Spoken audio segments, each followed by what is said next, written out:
Olá, sou André Prachedes, professor de Direito Penal, defensor público do Distrito Federal. Durante a semana, no programa Saber Direito, apresentamos o curso Criminologia e Direito Penal. Na aula primeira, falamos sobre a introdução à criminologia. Na segunda aula, falamos sobre a aplicação da lei penal no tempo. Na terceira aula, falamos sobre o iter criminis. Na quarta aula, falamos sobre concurso de pessoas e na última aula falamos sobre a introdução à teoria do delito. Estamos aqui com os estudantes de Direito e eu gostaria de apresentá-los, né? Aqui eu estou com a Júlia, estou com o Jonathan, estou com a Elizabeth. É um prazer em recebê-los, né? Uma grande satisfação. E a partir de agora vamos aqui responder as perguntas que vocês aqui fizeram para que a gente possa tratar aqui com os telespectadores. Por favor. Bom, professor, eu gostaria de começar perguntando para o senhor sobre o artigo 29 do Código Penal, que estabelece que adota a teoria monista. Qual seria a exceção pluralista para o artigo 29? Qual seria a exceção desse dispositivo? Muito bem, Elizabeth. Primeiramente, antes de falar da exceção pluralística, é importante lembrar o que vem a ser a teoria monista ou unitária do artigo 29. O artigo 29 do Código Penal menciona quem concorre para o crime, quem de qualquer modo concorre para o crime, incide nas penas a este cominadas na medida de sua culpabilidade. Então, veja, a teoria monista seria que todos aqueles dentro de uma empreitada criminosa que concorreram para o crime responderão apenas por um crime e não por 2 ou 3 crimes. Então, se 4, 5 indivíduos, né, sejam como coautores ou sejam como partícipes, praticaram um resultado típico, todos eles responderão por um crime apenas. Essa é a teoria monista que foi adotada pelo direito penal brasileiro. Excepcionalmente, o Código Penal adotou, né, a exceção pluralística. Em alguns dispositivos penais do Código Penal, nós temos aqui algumas passagens que apontam para essa exceção. Uma delas é logo nos crimes contra a vida, artigo 124 e o artigo 126. O artigo 124 é o crime de autoaborto, né? Se nós observarmos, né, o que diz o tipo penal do artigo 124 e do 126, verificamos que, na verdade, há ali um concurso de pessoas, né? No 124 é a gestante que faz o autoaborto ou consente que outrem faça o aborto a ela. No 126 é um aborto praticado por terceiros com o consentimento da gestante. Ora, aí eu tenho um concurso de pessoas que, na verdade, os dois deveriam responder por um crime apenas, mas o que eu tenho? O legislador optou por punir a gestante no 124 de forma menos gravosa, a pena, inclusive, a pena de detenção. Já o artigo 126 já é punido com reclusão. Foi uma opção do legislador de punir mais severamente aquele que realiza o aborto, ainda que com o consentimento da gestante. Temos outras passagens, né, nos crimes contra a administração pública, corrupção ativa e corrupção passiva. Também a mesma situação. Nós temos aí o quê? Um funcionário público e um particular, né? Aquele que solicita a vantagem, o funcionário público que solicita uma vantagem para praticar um ato de ofício a um particular, na verdade eu tenho aí um concurso de pessoas. Mas o que é que o legislador fez, né? Fez de separar. O funcionário público responderá por corrupção passiva, o particular responderá por corrupção ativa nos crimes praticados por particular contra a administração pública. Então, estou te dando o segundo exemplo, mas ainda vou te dar mais um ainda, viu, Elizabeth? Lá nos crimes contra a família temos o crime de bigamia, artigo 235 do Código Penal, que fala né, aquele casado que contrai casamento está cometendo o crime de bigamia.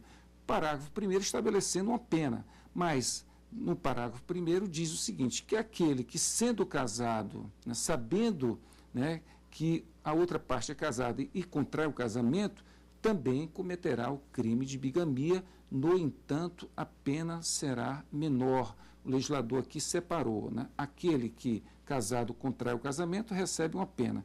E aquele contra qual o casamento vai ser celebrado, sabendo a pessoa que é casada, também comete a bigamia, mas a pena vai ser menor. É possível responsabilizar a pessoa jurídica, mesmo quando ocorra a absolvição da pessoa natural. E se caso isso seja possível, se houve uma violação ao princípio da dupla imputação objetiva. Muito boa a tua pergunta, Jonathan. Inclusive, essa questão hoje é uma questão que se discute na nossa doutrina e na nossa jurisprudência. Eu vou aqui aproveitar, antes de responder objetivamente a tua pergunta, eu vou aqui tratar, dizer que nós, o nosso direito penal, a princípio, discute se a pessoa jurídica pode ser sujeito ativo de crime. Nós falamos isso aqui na nossa aula a respeito da teoria do crime. É algo que se discute na doutrina, Luiz Flávio Gomes, Guilherme de Souza Nutti.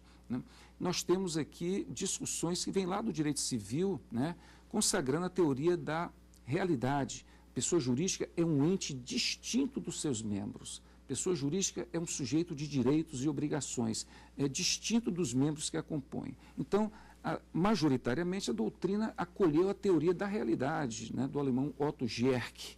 Muito bem, a partir daí a pergunta é possível se apurar a responsabilidade criminal da pessoa jurídica, justamente se entendendo que ela é um ente distinto dos seus membros, que tem vontade própria, que é um sujeito de direitos e obrigações?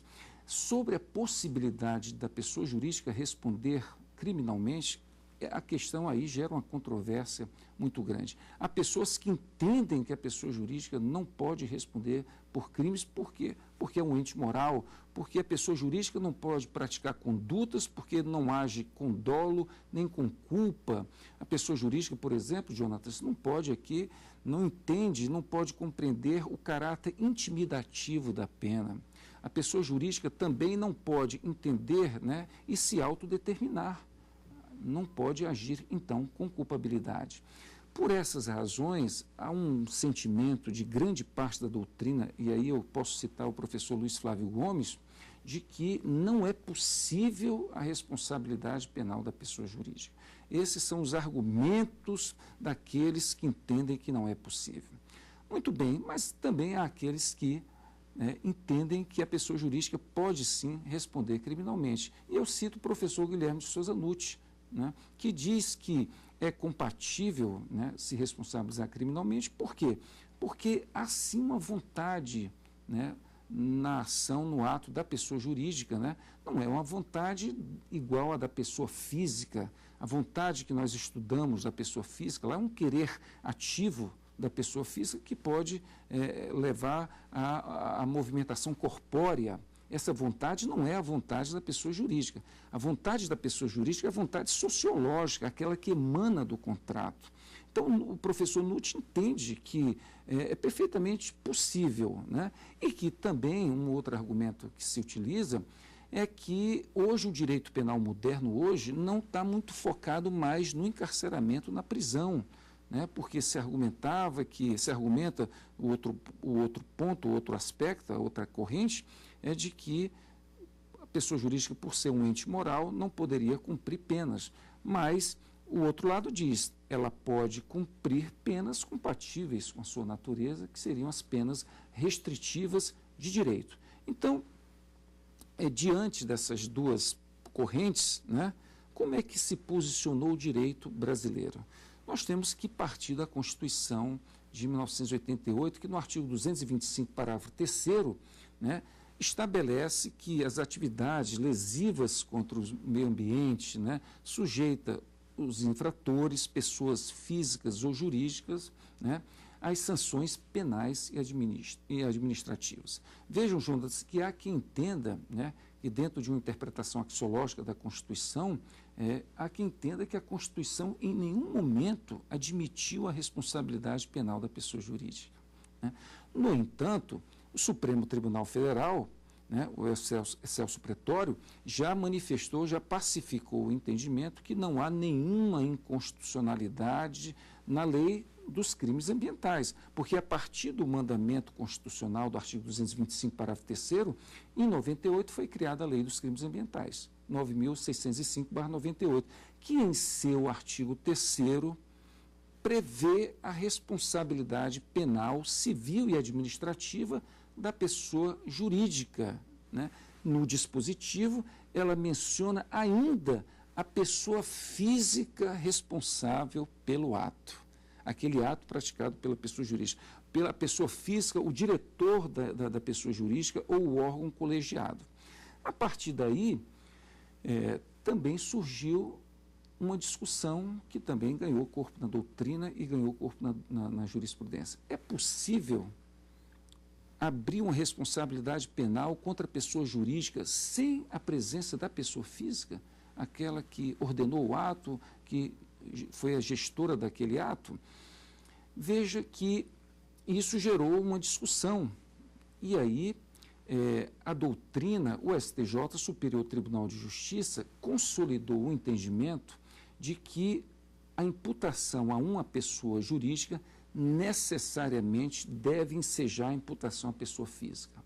Isso aí consagra a chamada teoria da dupla imputação, ou sistema paralelo de imputação.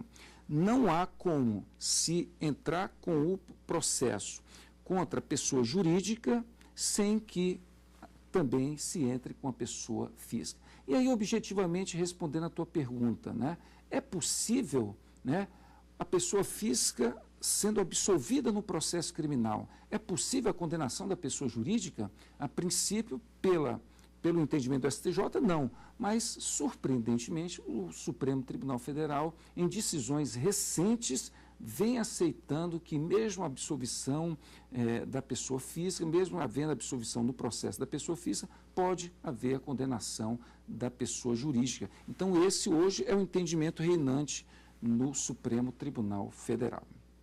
Muito obrigado pela tua participação. Agora eu queria ouvir a Júlia. Que, de acordo com a Constituição de 88, há o pensamento do filósofo Beccaria, que ele denuncia a sua indignação contra a tipicidade das torturas que aconteciam na sua época em relação aos presos. Porém, mesmo assim, há denúncias de que isso acontece no Brasil ainda hoje. O que se pode fazer em relação a isso? Muito bem, né? Júlia, essa é uma questão profunda, né, que exige aqui também uma resposta com muita reflexão. A nossa Constituição de 88, ela foi uma carta, né, que recepcionou, né, grandes reflexões vindas da criminologia. Nossa Constituição veda, por exemplo, tratamento degradante. Ninguém será submetido a tratamento desumano ou degradante. Nossa Constituição veda a tortura.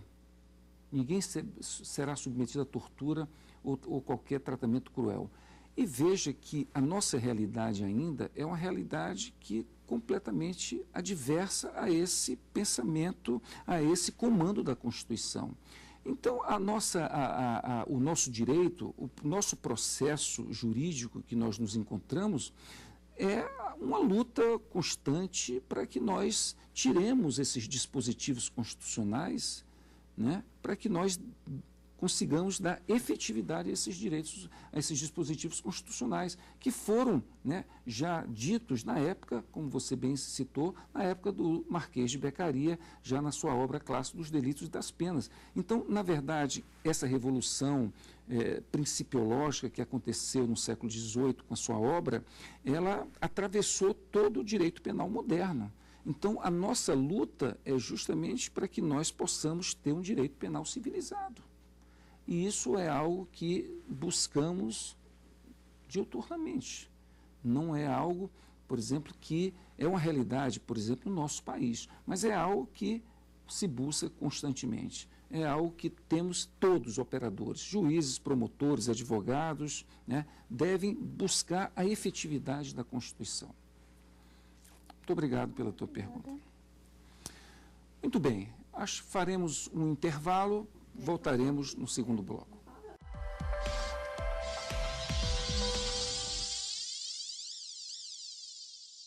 Voltamos para o segundo bloco de perguntas, né, do programa Saber Direito Responde. Eu estou aqui com os estudantes Júlia, Jonathan e Elizabeth. Então, imediatamente, vamos agora ao segundo bloco de perguntas. Bom, professor, eu gostaria de saber qual seria a natureza jurídica do partícipe dentro da teoria da acessoriedade. Olha, Elizabeth, a participação no direito penal dentro do concurso de pessoas, ela é acessória, né, como você bem frisou, né? Nessa condição, há uma discussão sobre os limites da punição do partícipe, justamente pela conduta acessória, né? Não há participação se não tiver autoria. Então, se discute, né, como se daria a punição do partícipe. E aí nós temos, sobre essa questão, nós temos 3 teorias, né, que a doutrina penal nos ensina. A teoria da acessoriedade mínima. O partícipe seria punido, né, quando o autor tiver praticado um fato típico. Já antecipo, né, a você, Elizabeth, a todos os telespectadores, né, que essa teoria da acessoriedade mínima não é aceita, né, apenas com um fato típico. O partícipe já seria punido com fato típico. Temos a teoria da acessoriedade limitada. Para haver a punição do partícipe, é necessário que o autor pratique um fato típico e ilícito. Essa teoria da acessoriedade limitada é a preferida da doutrina jurídica brasileira, da doutrina penal, teoria da acessoriedade limitada. Temos ainda a teoria da acessoriedade extremada. A punição do partícipe ocorreria quando o autor pratica um fato típico, ilícito e culpável. Essa teoria, embora não seja majoritária, ela vem ganhando aceitação na doutrina, né? O professor Kleber Masson entende até que ela deveria ser mais aceita, né, em provas, porque ela pode ser mais justa, a teoria da acessoriedade extremada. Por quê? Porque o partícipe só seria punido se o autor tivesse praticado um fato típico, ilícito e culpável. Não teria o sentido da teoria, né, a outra teoria que eu acabei de falar, né, que é a teoria limitada. Por quê? Porque o partícipe poderia ser punido se o autor, por exemplo, fosse absolvido porque tivesse agido sem culpabilidade. Então, são essas 3 teorias. A teoria da hiperassessoriedade, ela não é aceita também no nosso direito, exigindo aqui os 4 elementos: tipicidade, antijuridicidade, culpabilidade e punibilidade, mas não é aceita entre nós. Ficamos entre a teoria da acessoriedade limitada e a teoria da acessoriedade extremada. Muito obrigado pela tua pergunta. Por favor, Jonatas, agora é com você. Bom, professor, eu gostaria de saber se existe concurso de pessoas nos crimes culposos. Muito bem. Essa é uma questão que também é discutida na nossa doutrina. A princípio, quando se estuda o concurso de pessoas, ela é mais compatível, o Instituto, com o delito doloso. Porque aí precisamos aqui relembrar aqui os requisitos, a pluralidade de agentes, a relevância causal das condutas, né, o vínculo subjetivo, né, e a identidade do crime. Todos esses requisitos, né, são aqueles que se exigem para a formação de um concurso de pessoas. Por essa razão, né, sempre se entendeu a princípio que o Instituto é compatível com o delito doloso, ou seja, a coautoria e a participação poderia ocorrer apenas no delito doloso. Acontece que vem ganhando aí um entendimento na doutrina da possibilidade de haver aí uma coautoria ou a participação mesmo no crime culposo, que nós sabemos que é aquele crime sem intenção, que é quando o agente dá causa ao resultado por imprudência, por imperícia ou por negligência. Na análise do artigo 29, o legislador diz quem de qualquer modo concorre para o crime. Então, a partir daí, pela expressão de qualquer modo, se pode aceitar aqui a responsabilidade, né, o concurso de pessoas no delito culposo, porque analisamos até a questão da relevância das condutas que são praticadas no concurso de pessoas. Não se exige aqui ajuste prévio, né? Basta que haja o vínculo subjetivo, as condutas devem ser relevantes para a produção do resultado, deve haver uma cooperação, uma contribuição pessoal, né, ou moral, né, através de ação ou de omissão. Por essa razão é que tem se entendido, né, de que é possível haver crime, um concurso de pessoas no delito culposo. Inclusive, vale registrar que recentemente aqui no Distrito Federal houve um caso, né, dessa natureza que nós estamos discutindo, e a Justiça, em primeira instância, né, condenou, né, o indivíduo como partícipe de um crime culposo, e essa sentença foi ratificada pela segunda instância. Então já há um precedente na própria jurisprudência. Muito obrigado pela tua atenção. Por favor, Júlia, eu quero ouvi-la. Que atualmente o sistema formal da política criminal brasileira dá a impressão de ser um sistema de pagamento, de retribuição, onde o réu pode chegar a pensar que o fim da pena é a retribuição. Será que esse sistema não seria um dos maiores impasses encontrados no Brasil para o controle da violência? Júlia, na verdade, se nós analisarmos o Código Penal, nós vamos ver quais são as finalidades da pena privativa de liberdade. Nós temos as funções de retribuir e de prevenir. O artigo 59 do Código Penal é muito claro quando define, né, as funções da pena privativa de liberdade. O juiz, atendendo à culpabilidade, os antecedentes, a personalidade, fixará conforme seja necessário e suficiente para reprovar e prevenir o crime. Então, nós temos o nosso sistema de penas, né, com a dupla função. Nós adotamos a teoria mista. A pena serve para retribuir e para prevenir o crime. Acontece é que na nossa quadra histórica que nós nos encontramos, né, com muito incômodo, com muita angústia, nós vemos que no Brasil a pena privativa de liberdade ainda tem uma função meramente retributiva. Não se pensa na prevenção do delito pela ressocialização, pela reforma do criminoso, do delinquente. Então, é evidente que, enquanto nós ainda estivermos com essa percepção de que a pena só é castigo, nós não vamos avançar na construção do Estado democrático. Nós precisamos pensar que o Estado precisa punir o autor da infração penal, o delinquente, o infrator, mas precisa também, né, prevenir que novos crimes sejam cometidos. Essas são as lições que vêm das escolas clássicas do século XIX, que foram, né, internalizadas no nosso direito brasileiro, com o nosso Código Penal. Então, objetivamente, é esse o ponto que precisamos avançar. Precisamos saber que a pena precisa também atender a sua função preventiva e não somente a retributiva. Agradeço a sua pergunta. Então, estamos encerrando aqui o programa Saber Direito Responde. Foi um prazer aqui estar com os estudantes e tratar dessas questões aqui do nosso direito penal. Até uma próxima oportunidade, até um próximo programa. Muito obrigado. Tem dúvida sobre o assunto? Mande um e-mail para nós. Você também pode estudar pela internet. É só acessar o site www.tvjustiça.jus.br.